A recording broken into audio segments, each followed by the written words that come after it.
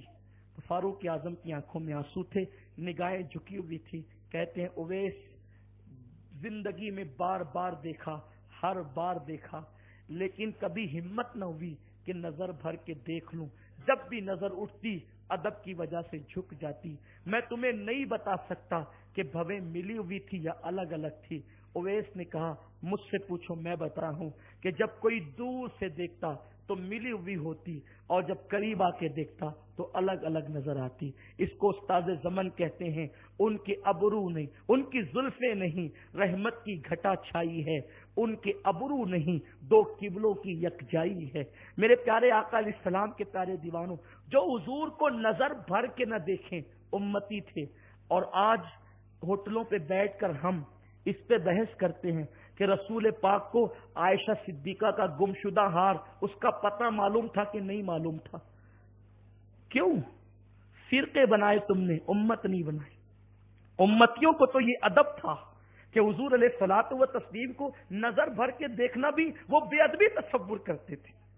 امتیوں کی شان یہ تھی کہ جب وہ رسول پاک کی بارگاہ میں آتے تو منہ میں پتھر رکھ کر کے لاتے تھے کہ کہیں آواز بلند نہ ہو جائے۔ میں آپ سے پوچھنا چاہتا ہوں، آج پھر ضرورت ہے، امت کو بیدار بعد میں کرو، پہلے قوم کو امت بناؤ۔ اور یہ بھی بات آپ سے عرض کر دوں، قیامت کے دن فرقوں کے لیے حضور دعا نہیں کریں گے، قیامت کے دن امت کے لیے دعا کریں گے، رب حبلی امتی، اللہ میری امت کو بخش دے۔ جو امتی ہوں گے وہ بخشے جائیں گے، جو امتی ہوں گے وہ بخشے جائیں گے۔ میرے آقا علیہ السلام کے پیارے دیوانوں، آپ کہیں گے پھر امت کہاں ہے؟ امت سمٹ آئی ہے ایک ہی فرقے ناجی کے اندر، اسے اہل سنت و جماعت کہتے ہیں۔ اس لیے کہ امت کا عقیدہ کبھی الگ نہیں رہا ہے۔ جو عقیدہ پہلے نمبر کے امتی کا ہوگا وہی عقیدہ آخری نمبر کے امتی کا بھی ہوگا، کیونکہ عقیدے میں کبھی تبدیلی نہیں آ سکتی۔ اسی لیے آپ دیکھیں، جو عقیدہ صدیق اکبر کا تھا وہی عقیدہ امام مہدی کا بھی ہوگا، عقیدے میں کبھی فرق نہیں آئے گا۔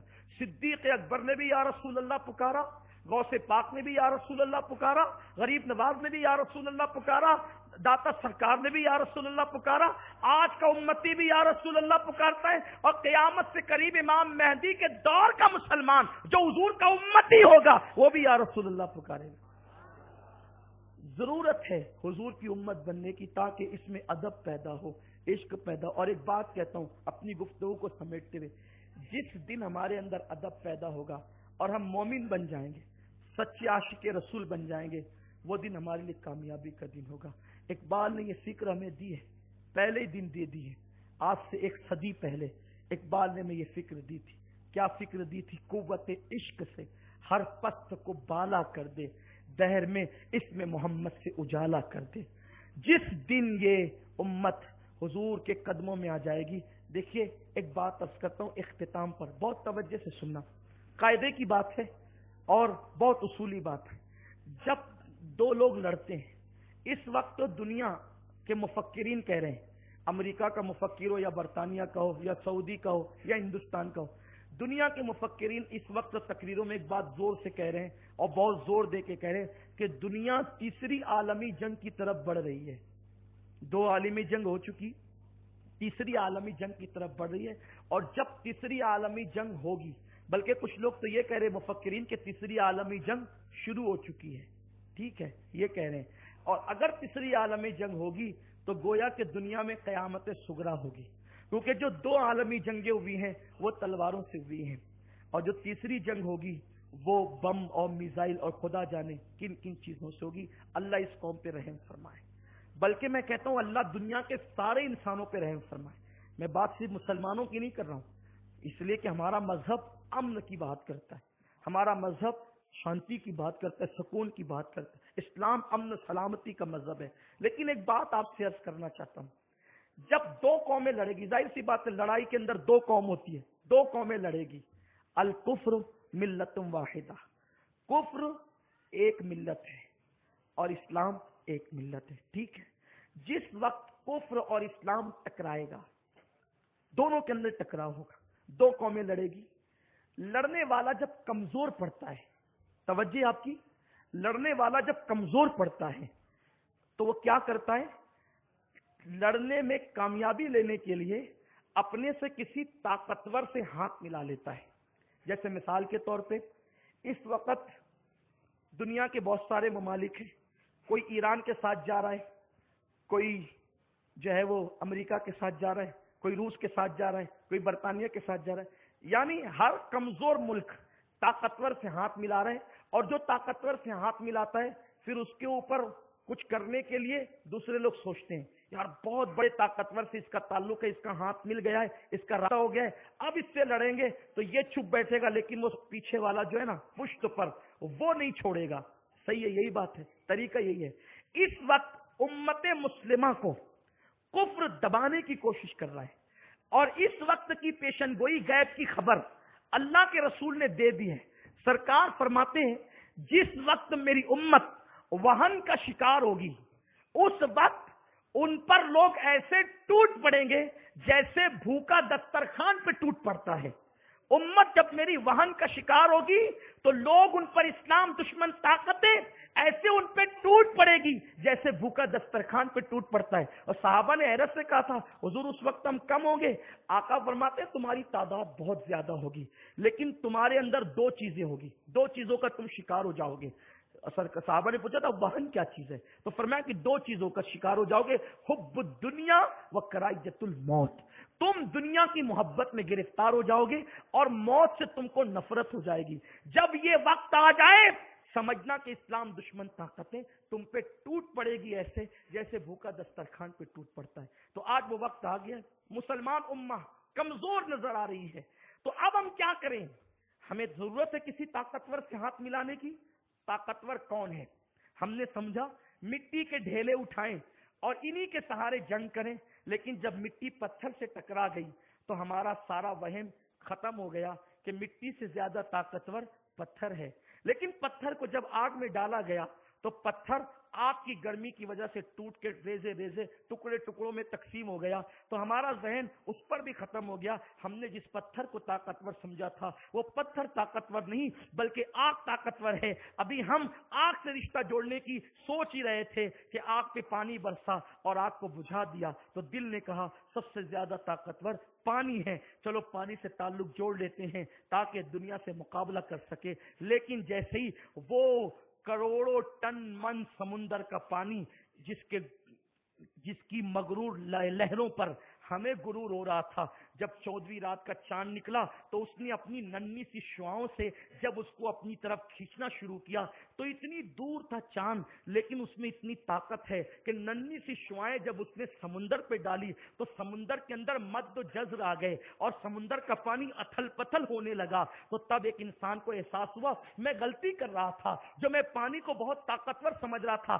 پانی طاقتور نہیں ہے بلکہ پانی سے طاقتور کہیں زیادہ چاند ہے. اب ہم نے سوچا کہ چاند نے جب اتنی دور رہ کر اپنی چھوٹی سی ننھی سی کرنوں کے ذریعے سے اتنے بڑے سمندر کو اتھل پتھل کر دیا تو اتنا طاقتور ہے چاند، چلو چاند سے رشتہ جوڑ لیں تاکہ یہ جنگوں میں ہمیں کام آ سکے. لیکن جب چاند سے رشتہ جوڑنے کا سوچ ہی رہے تھے کہ جبل ابو قبیس پر ایک شخصیت نظر آئی جس نے وہاں سے اشارہ کیا تو چاند کو دو ٹکڑے کر دیا اور بتا دیا کہ چاند طاقتور نہیں ہے بلکہ پوری دنیا میں سب سے زیادہ طاقتور اللہ کا رسول ہے جس نے ایک انگلی کے اشارے سے چاند کو ٹچ نہیں کیا بلکہ انگلی کے اشارے سے چاند کے ٹکڑے کر دیا. ہم نے مان لیا کہ جس کے اشارے میں اتنی طاقت ہے اس کی انگلی میں کتنی طاقت ہوگی، جس کی انگلی میں اتنی طاقت ہے اس کے پنجوں میں اور بازوؤں میں کتنی طاقت ہوگی. اہل سنت کا امام کہتا ہے جس کو بارے دو عالم کی پرواہ نہیں ایسے بازو کی قوت پہ لاکھوں سلام. اللہ اکبر. میں پورے دھلیے کے پہلوانوں کو چیلنج کرتا ہوں، کتنا ہی بڑا پہلوان ہو ایک انگلی سے کاغذ پھاڑ کے بتاؤ، نہیں بتا سکتے. ایک انگلی سے کاغذ نہیں پھٹتا، ایک انگلی سے چاند کے ٹکڑے کیسے ہو سکتے ہیں؟ لیکن رسول پاک نے کر کے دکھایا. اتنا طاقتور رسول اللہ نے تمہیں عطا کیا، مسلم امہ کو عطا کیا، لیکن ان کو رسول مان لو، مانو سچے دل سے انہیں نبی رسول مانو. اور اتنا طاقتور رسول جب ہمارے پاس ہے تو ہمیں دنیا سے ڈرنے کی ضرورت کیا ہے؟ خوف زدہ ہونے کی ضرورت کیا ہے؟ مایوس ہونے کی ضرورت کیا ہے؟ ڈپریشن کا شکار ہونے کی ضرورت کیا ہے؟ ہم کیوں مایوس ہیں؟ اس لیے کہ رسول پاک سے ہمارا وہ رشتہ نہیں ہے جو رشتہ امتی کا ہوا کرتا ہے. اللہ قرآن میں کہتا ہے ان اللہ لا یغیر ما بقوم حتی یغیر ما بانفسہم، اللہ تعالیٰ اس وقت تک کسی قوم کو گردش میں نہیں ڈالتا جب تک کہ وہ قوم خود ایسے حالات پیدا نہ کریں۔ اللہ کسی قوم سے نعمت نہیں چھینتا جب تک کہ وہ قوم خود ایسے حالات پیدا نہ کریں۔ ہمیں قرون اولیٰ کی اسی فکر کی طرف جانا ہوگا، قرون اولیٰ کے اسی درد کی طرف جانا ہوگا، قرون اولیٰ کے اسی عقیدے کی طرف جانا ہوگا۔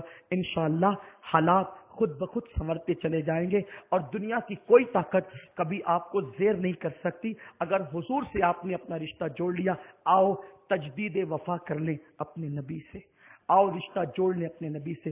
یہاں سے لے کے وہاں تک میرے جتنے جوان اگر کسی کی تقریر سن کر دل و دماغ میں نبی کے لیے کوئی برا خیال آ گیا ہو، توبہ کر لے، کیونکہ رسول کے لیے برائی سوچنا بھی کفر ہے۔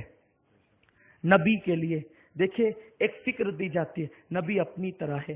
میں اکثر تقریروں میں کہتا ہوں میرے عزیز، اپنا باپ بھی اپنی طرح نہیں ہے۔ لوگ کہتے ہیں ظاہر میں اپنی طرح، ہم کہتے ہیں ظاہر میں بھی اپنی طرح نہیں ہے۔ کیوں؟ اس لیے کہ باپ کا ظاہری چہرہ دیکھو تو اللہ مقبول حج کا ثواب عطا کرتا ہے۔ اب آپ دیکھیں باپ کی ناک، آنکھ، زبان، یہ جو سب اسی کو تو چہرہ کہتے ہیں نا۔ تو باپ کا ظاہر دیکھا آپ نے چہرہ تو مقبول حج کا ثواب مل گیا، اور اپنے آپ کو دیکھا تو مقبول حج کا ثواب نہیں ملا۔ تو جب باپ ہماری طرح نہیں ہے تو صاحب وحی، صاحب کتاب، صاحب معراج، اور وہ بھی صاحب کعبہ قوسین۔ لوگ کہتے ہیں دیکھو نا حضور تو حلیمہ کی بکریاں چراتے تھے۔ ہمارے بزرگوں نے کہا ہے لوگ حلیمہ کی بکری کے پیچھے نبی کو دیکھ کر کیوں جو ہے وہ باتیں کرتے ہیں، وہ شب معراج جبریل کے آگے نبی کو کیوں نہیں دیکھتے؟ جو رسول اگر حلیمہ کی بکریوں کے پیچھے ہے جنگل میں، وہ رسول شب معراج جبریل کے آگے بھی پہنا، اور کتنا آگے ہیں۔ تھکے تھے روح الامی کے بازو، تھکے تھے روح الامی کے بازو، کہاں وہ دامن کہاں وہ پہلو، رکاب چھوٹی امید ٹوٹی، نگاہ حسرت کے ولولے تھے۔ تو جہاں جبریل کے پر تھکتے ہیں وہاں ہمارا نبی جاتا ہے۔ آپ جبریل کے پر تھکنے کی بات کر رہے ہیں، ہاں نبی کو نبی کی طرح مانو تب تم امتی بنو گے۔ دراصل رونا یہی ہے، پوری قوم سے وہ عقیدہ چھین لیا گیا جو ابو بکر صدیق کے پاس تھا، جو عمر ابن خطاب کے پاس تھا، اور اسی میں اپنا نقصان ہوا۔ جو عثمان غنی کے پاس تھا، جو مولا علی کے پاس تھا، جو عشرہ مبشرہ کے پاس تھا، جو اولیاء اللہ کے پاس تھا، وہ عقیدہ ان سے چھین لیا گیا، اور انگریزوں کی فکر مسلمانوں کو دے دی گئی۔ فکر عرب کو دے کے فرنگی تخیلات، اسلام کو حجاز و یمن سے نکال دو۔ جب تک کہ انگریزوں کے تخیلات اس قوم کو نہ دیے گئے، اسلام حجاز و یمن سے کبھی نہیں نکل سکتا تھا۔ لیکن انگریزی خیالات تمہارے دل و دماغ میں ڈالے گئے۔ جبریل کے بازوؤں کے تھکنے کی بات کر رہے ہیں۔ میرے امام اہل سنت نے کتنی بڑی فکر دی، تھکے تھے روح الامی کے بازو، کہاں وہ تامن کہاں وہ پہلو، رکاب چھوٹی امید ٹوٹی، نگاہ حسرت کے ولولے تھے۔ جبریل کا اڑنا کوئی پرندے کی طرح ہے معاذ اللہ؟ جبریل کا اڑنا کوئی عقاب کی طرح ہے معاذ اللہ؟ نہیں۔ جبریل کا اڑنا کیا ہے بات سمجھیں، حدیث پاک ہے۔ حضور سید عالم صلی اللہ علیہ وآلہ وسلم نے ایک بار پوچھا جبریل تیری رفتار کا عالم کیا ہے؟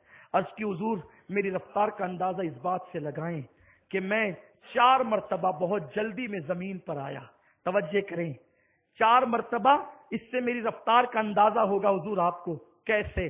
سرکار سے عرض کی یا رسول اللہ صلی اللہ علیہ وسلم، جب ابراہیم نے اپنے بیٹے اسماعیل پہ چھری رکھ دی تھی اور چلانے کی تیاری میں تھے، اس وقت میرے اللہ نے کہا جبریل سدرہ پہ رہنے کا وقت نہیں، جنت جا، دمبا لے، اور اس سے پہلے کہ وہ چھری چل جائے اسماعیل کو ہٹا کے دمبا رکھ دے۔